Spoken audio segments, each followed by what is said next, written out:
সর্বদা কলহ এবং অশান্তিতে জীবন তোমার প্রতিশোধ হয়েছে। আপনার মহিমার কথা শুনেই তো ছুটে এলাম বাবা।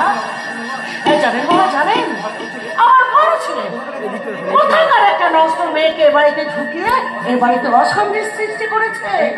মেয়েটা আমার বন্ধু, তার পিছনে আমাকে দিন রাত খেটে পড়তে হয় বাবা। আচ্ছা, ওই মেয়েটা কি জন্মান্ধ? জানেন ওই মেয়েটা মানে আমার মেজর ছেলেটার মাথা খেয়েছে। শুধু ব্যভিচারিণী নয় বৎস, ওই মেয়েটা হচ্ছে শনির অংশে ওর জন্ম।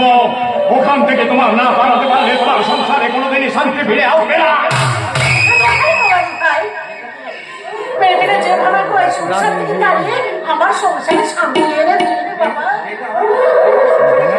মেয়েটা আমার সংসারটাকে বস করে এনেছে, আর ওর জন্যই তো আমি আমার বড় ছেলে বিয়ে দিতে পারছি না। আপনি আমাকে উদ্ধার করুন বাবা। কিন্তু সে যে বড় কঠিন বৎসে, তুমি কি তা পারবে? তাহলে শোনো, সামনের অমাবস্যায় ওই দুষ্ট নারীকে আমার এই মন্দিরে নিয়ে আসে, নিয়ে চলে আসবে সুসজ্জিত করে তথা সীমন্তে সিঁদুর, হাতে শাখা, ভোলা ভর্তি সোহানার গহনা পরিয়ে আমার এই মন্দিরে নিয়ে যাবে।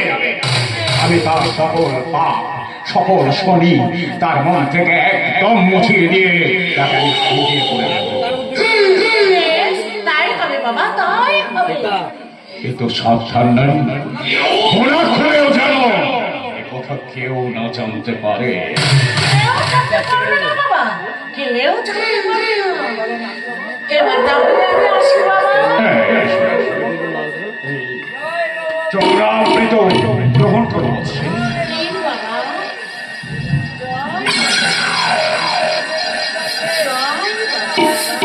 জয় বলো বাবা।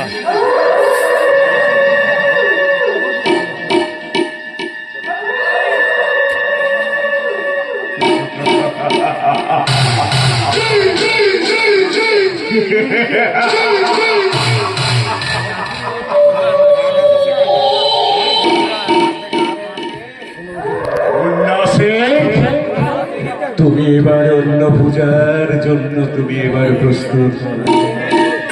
দেহের পূজা, সুফলের পূজা।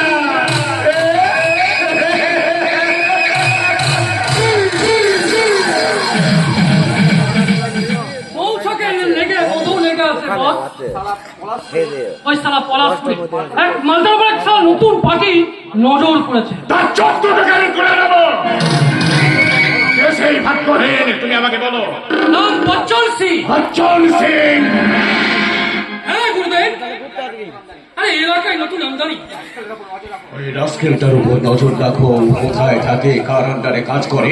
24 ঘন্টার মধ্যে আমার সেই খবরটা চাই। কিন্তু ঠিক আছে গুরুদেব। সংবাদ আমি জানি গুরুদেব। জানো বচ্চন সিং একাই কোকেন, হিরোইন, সোনার চোরাই কারবার করে। আজ পর্যন্ত পুলিশ তাকে ছুঁতেও পারেনি। কিন্তু এই বন্যা সৈকিলত করতে পারবে, তাকে অ্যারেস্ট করতে। যাকো কথা, কালকে তোমাদের দুজনকে একটা সিরিয়াস ডিউটি পালন করতে। হ্যাঁ, তোমরা দুজনে লিখে এসো আমার কাছে। কালকে ঠিক সন্ধ্যা 7:15 সময় মানপুর ঘাটে জলপথে তোমরা পৌঁছবে। সেখানে দেখবে সারি সারি জলজাহাজ সংঘবদ্ধ হয়ে দাঁড়িয়ে আছে। তাদের প্রত্যেকের বাস্তুলে চলছে ব্লু ল্যাম্প। আর ওখানে লক্ষ্য করে দেখবে একটা বাস্তুলে ব্লু ল্যাম্প কয়েক মিনিটের জন্য নিভে যাচ্ছে। সেই জাহাজের উপর তোমরা দুজন উঠে যাবে। দেখবে কোনখানে পোশাকে পরিহিত দুজন ব্যক্তি তোমাদের দিকে এগিয়ে আসবে। আমার কার্ডটা তোমরা দুজনে দেখাবে, সে তোমাদের দুটো ব্রিফকেস দেবে। সেই ব্রিফকেসটা কাকে ভোর হওয়ার আগে আমার কিন্তু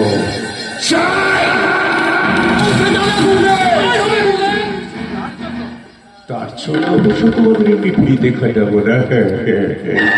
তার জন্য তোমরা দুজনে 20,000 টাকা উপহার পেয়ে যাবে।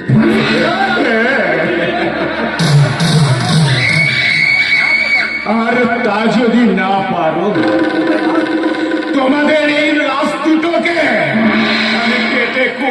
উঁচু করে বস্তা বন্ধ করে ওই গঙ্গার জলে নিক্ষেপ করে দেব। কোথায় কিন্তু মনে রাখবে, ঠিক আছে?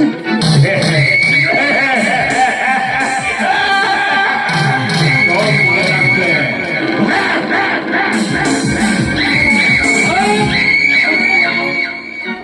এখন কি হবে রে কামাল? আমার পথে যদি মালটা ছিনতাই হয়ে যায়? আরে ভাবিস না দোষ, ভাবিস না দোষ। আরে মাথা ঠান্ডা করে কাজ কর। 20,000 টাকা। আরে সালা এত টাকা দিচ্ছে, রিস্ক তো থাকবে। আরে জীবনটাই তো রিস্কে। চল কালকে কাজ হাসিল করে আমরা দুই বন্ধুতে বসের কাছ থেকে নিয়ে আমদানি করবো 20